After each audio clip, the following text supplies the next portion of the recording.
So, chapter 2 of The Art of War by Sun-Tzu.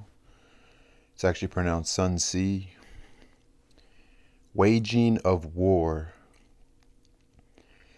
Master Sun said, "In war, for an army of 1,000, 4-horse swift chariots, 1,000 hide-armored wagons, 100,000 mail-clad soldiers, with provisions for 400 miles, allowing for expenses at home and at the front, dealings with envoys and advisors, glue and lacquer, repairs to chariots and armor. The daily cost of all this will exceed 1,000 taels of silver. In war, victory should be swift. If victory is slow, men tire, morale sags, sieges exhaust strength. Protracted campaigns strain the public treasury. If men are tired, morale low, strength exhausted, treasure spent, then the feudal lords will exploit the disarray and attack. This even the wisest will be powerless to mend. I have heard that in war haste can be folly, but have never seen delay that was wise. No nation has ever benefited from a protracted war. Without a full understanding of the harm caused by war, it is impossible to understand the most profitable way of conducting it. The skillful warrior never conscripts troops a second time, never transports provisions a third. He brings equipment from home, but forages off the enemy, and so his men have plenty to eat. Supplying an army at a distance drains the public coffers and impoverishes the common people. Where an army is close at hand, prices rise. When prices rise, the common people spend all they have. When they spend all, they feel the pinch of taxes and levies. Strength is depleted on the battlefield. Families at home are destitute. The common people lose 7/10 of their wealth. 6/10 of the public coffers are spent on broken chariots, worn-out horses, armor and helmets, crossbows and arrows, spears and bucklers, lances and shields, draft animals, heavy wagons. So a wise general feeds his army off the enemy. One peck of enemy provisions is worth 20 carried from home. One pickle, P-I-C-U-L, of enemy fodder is worth 20 carried from home. The killing of an enemy stems from wrath. The fighting for booty stems from a desire for reward. So the killing of an enemy stems from wrath. The fighting for booty stems from a desire for reward. In chariot fighting, when more than 10 enemy chariots are captured, the man to take the first should be rewarded. Change the enemy's chariot flags and standards, mingle their chariots with ours. Treat prisoners of war kindly and care for them. Use victory over the enemy to enhance your own strength. In war, prize victory, not a protracted campaign. Prize victory, not a protracted campaign, like a long war. The wise general is a lord of destiny. He holds the nation's peace or peril in his hands. So that's the end of chapter 2, Waging of War. So let's go to the commentary section. Chapter 2, Waging of War. Cow. The warrior wishing to wage war must first calculate the cost and should always feed his men off the enemy. Yu. Once planning and calculation are completed, chariots and horses must be made ready. Weapons honed and equipment prepared, provisions transported, expenses estimated, all in preparation for battle. So this section follows making of plans. Master Sun said, "In war, for an army of 1,000, 4-horse swift chariots, 1,000 hide-armored wagons." Yu. The lighter, swift chariots were used for combat, the heavier hide wagons for defense. So the lighter, swift chariots were used for combat, the heavier hide wagons for defense. For 100,000 mail-clad soldiers,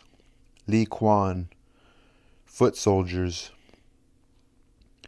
with provisions for 400 miles, 400 miles beyond the frontier, allowing for expenses at home and at the front, dealings with envoys and advisors.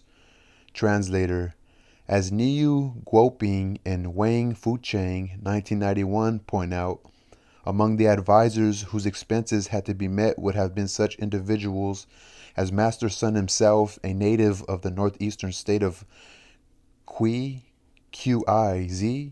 I'm not sure how to pronounce that, and Wu Nixu, a native of the central southern state of Chu, both employed as advisors by the southeastern state of Wu. So advisors are the ones that help out, the emperors with war, the ones that have studied it, kind of like, what's that guy's name? The Prince Machiavelli. Glue and lacquer, repairs to chariots and armor, the daily cost of all this will exceed 1,000 taels of silver. Zhang Yu, a round figure for the heavy expenses involved, not including the money required for paying bribes for the purposes of intelligence. Records of the Grand Historian, chapter 112. It is said in the art of war, for an army of 100,000 soldiers, one must spend 1,000 taels of silver a day.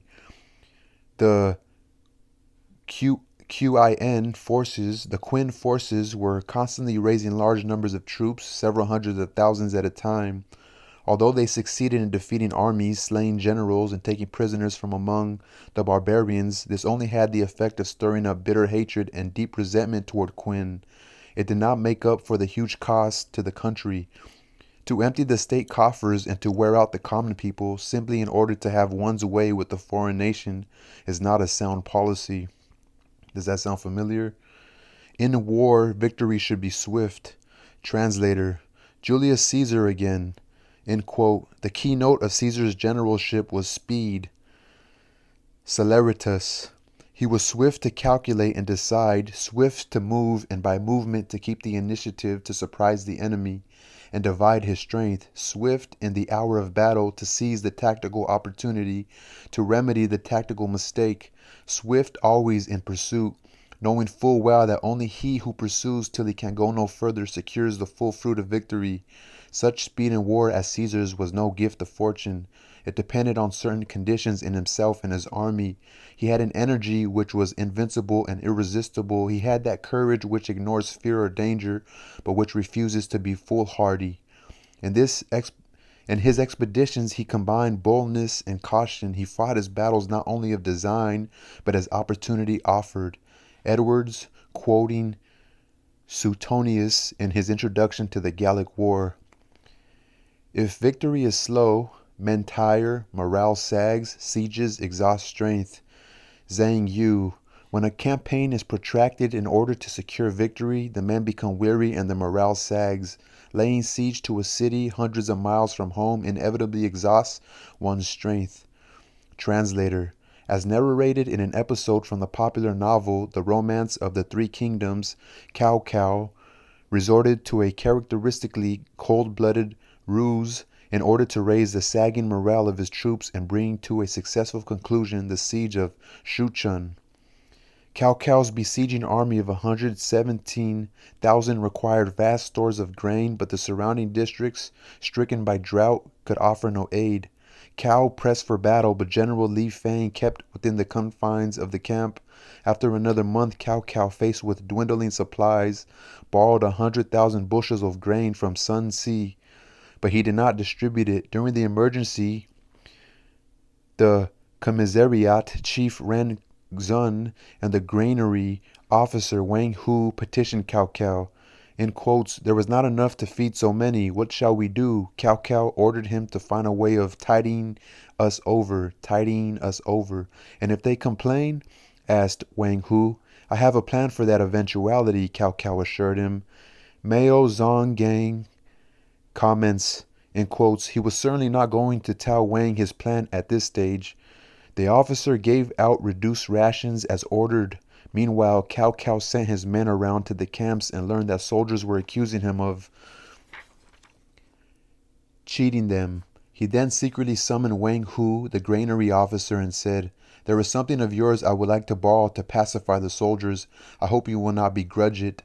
Mao Zonggang says, He was unlikely to begrudge the loan, but it would be a once-only transaction. In quotes, "What do I have?" Wang Hu answered. "That could be of use to your excellency." "Your head," Cao replied, "to show the men." "But I have committed no crime," cried the terrified officer. "I know that," Cao said, "but I must put you to death or the army will revolt. I will look after your family personally, so have no concern on their account." Before Wang Hu could say more, the executioners had received their orders and were already pushing him out. They cut off his head and stuck it on a pole with a signboard reading, "Wang Hu, duly punished by military law for purposefully assigning short rations and stealing from the granary. This measure improved the troops' morale." C.F. Brewitt Taylor, p. 180. Wow,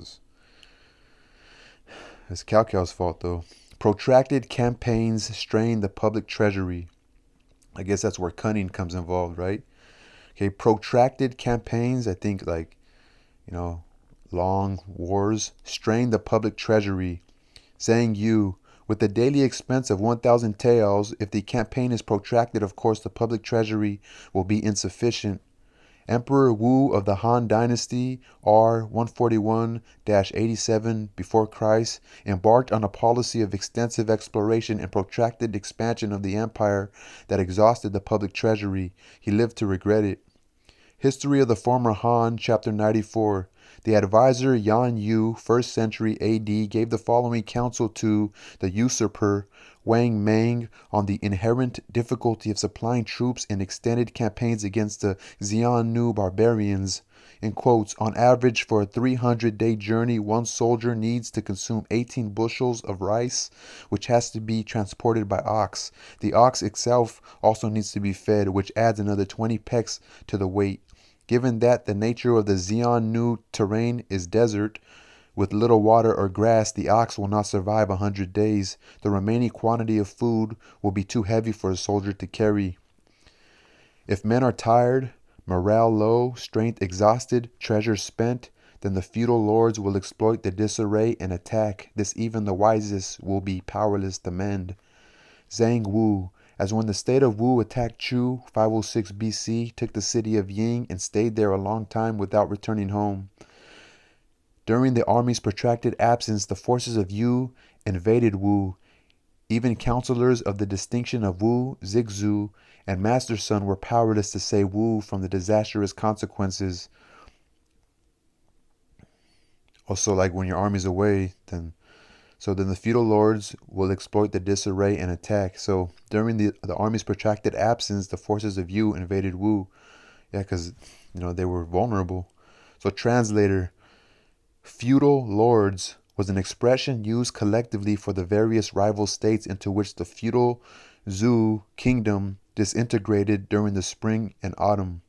722 through 481 before Christ, and warring states 403 through 221 before Christ periods. I have heard that in war haste can be folly, but have never seen delay that was wise. Like haste meaning like you're slacking, you're lackadaisical or hesitant. Haste can be folly, but I have never seen delay that was wise.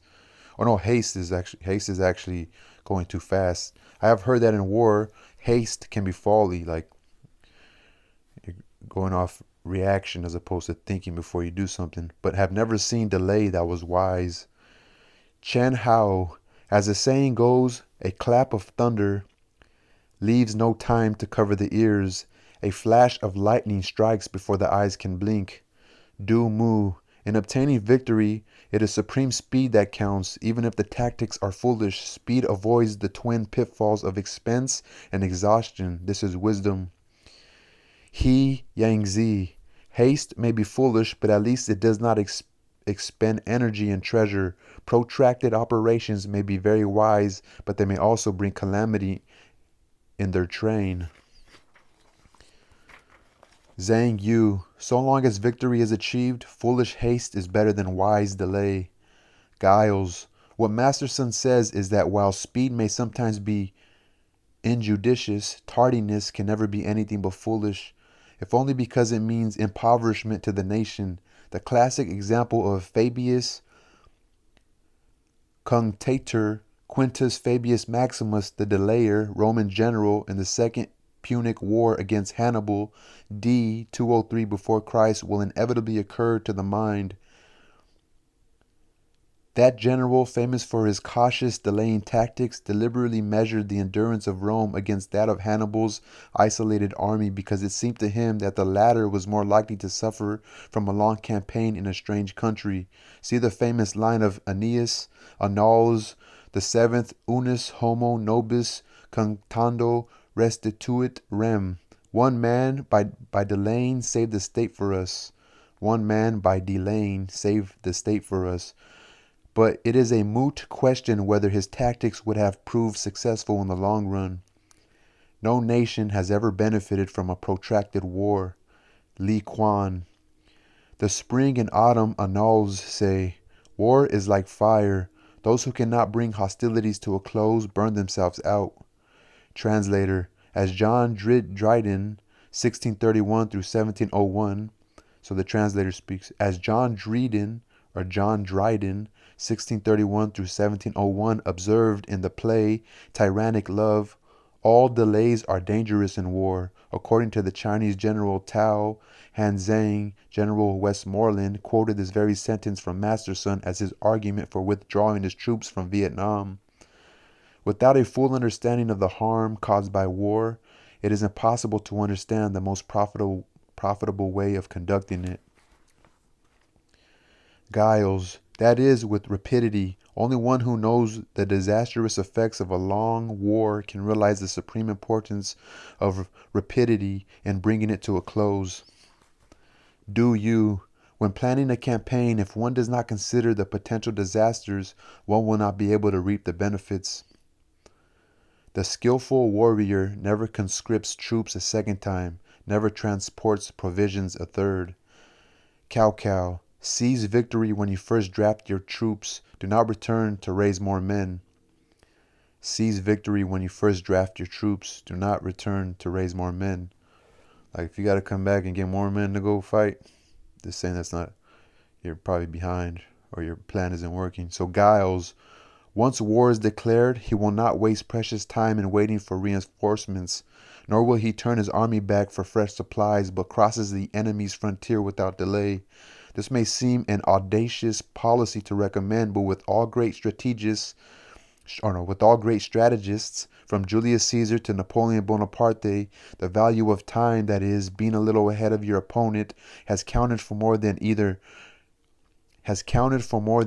numerical superiority or the nicest calculations with regard to commissariat. So Julius Caesar, I want to read up on that guy too. Commissariat, I gotta look that word up. He brings equipment from home but forages off the enemy, and so his men have plenty to eat. Zhang Yu, large quantities of food are difficult to transport. If the army has to have its grain transported over a distance of 400 miles, the troops will have a hungry look about them. Records of the Grand Historian, Chapter 92, Biography of Han Xing, Marquis of Huaiyin. The troops of Han were threatening the state of Zhao. Li Zuch, Lord of Guangwu, advised Chen Yu, minister of the king of Zhao, I have heard it said that when provisions must be transported 400 miles, the soldiers have a hungry look, and when fuel must be gathered before the mess is prepared, the army seldom sleeps with a full stomach. On a march of several hundred miles under such circumstances, the provisions are sure to be in the rear. I beg you to lend me a force of 30,000 surprise troops which I can lead by a secret route to cut off their supply wagons. Supplying an army at a distance drains the public coffers and impoverishes the common people.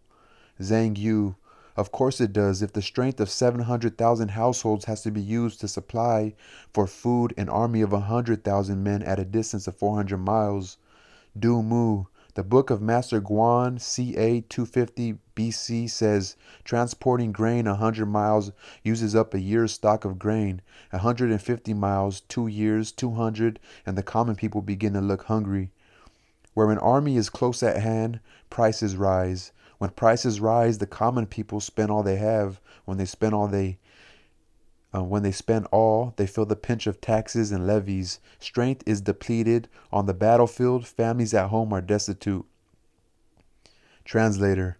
Here I follow the bamboo strip text from Shandong as advocated by Li Ling, 1997 P43, and Wu Jiulong PP28-29. The common people lose 7/10 of their wealth. 6/10 of the public coffers are spent on broken chariots, worn-out horses, armor and helmets, crossbows and arrows, spears and bucklers, lances and shields, draft animals, heavy wagons. So a wise general feeds his army off the enemy. 1 peck of enemy provisions is worth 20 carried from home. 1 pickle, P-I-C-U-L, of enemy fodder is worth 20 carried from home. Zhang Wu.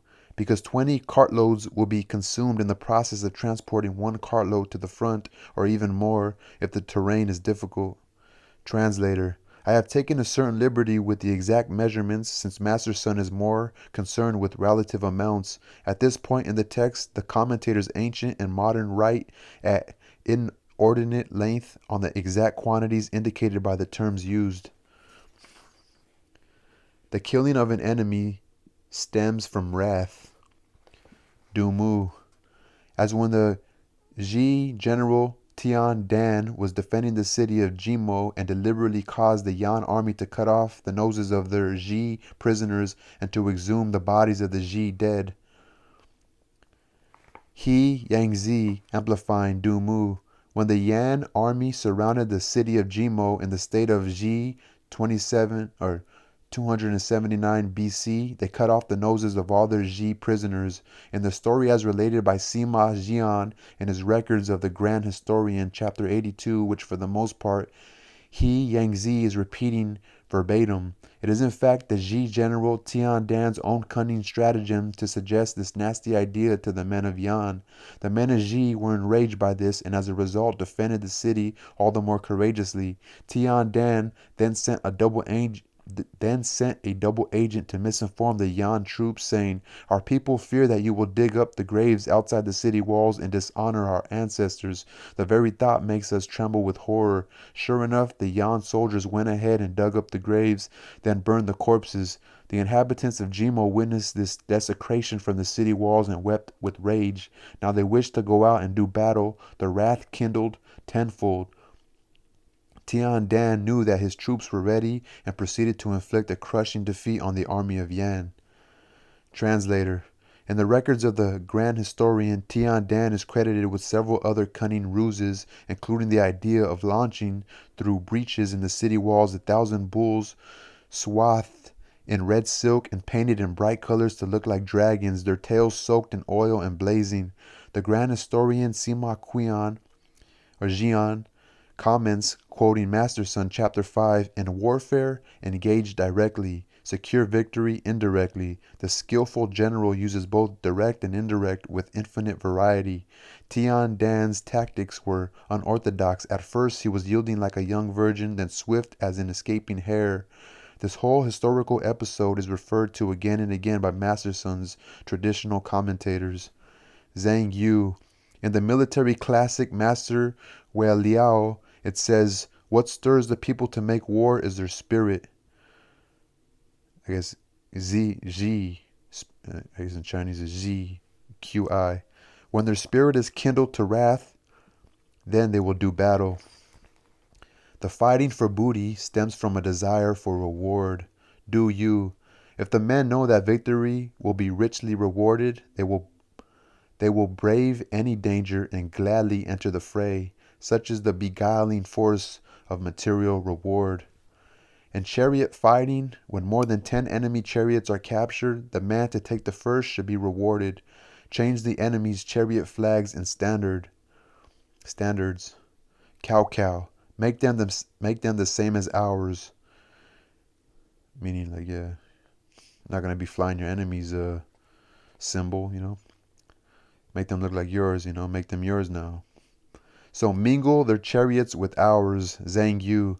They should not be sent into battle in a formation of their own. Treat prisoners of war kindly and care for them. Zhang Yu. Treat prisoners of war with compassion and good faith, and they will be all the more useful. Use victory over the enemy to enhance your own strength. He Yang Zi. Use the enemy to defeat the enemy and be all the stronger. In war, prize victory, not a protracted campaign. Mang. Prize a swift victory and a speedy return. Mei Yao Chen. Swiftness saves expense and spares the people. The wise general is a lord of destiny. He holds the nation's peace or peril in his hands. He Yang Zi. The general is responsible for the destiny and well-being of the nation. The scarcity of fine generals has always been a source of calamity. So that's the end of chapter 2, waging of war. So they talked about being quick because a long war is very expensive, and it tires out your army and it starts affecting your actual nation, with taxes and levies and raising prices for the common people. And they in turn become bitter with their government. So, peace.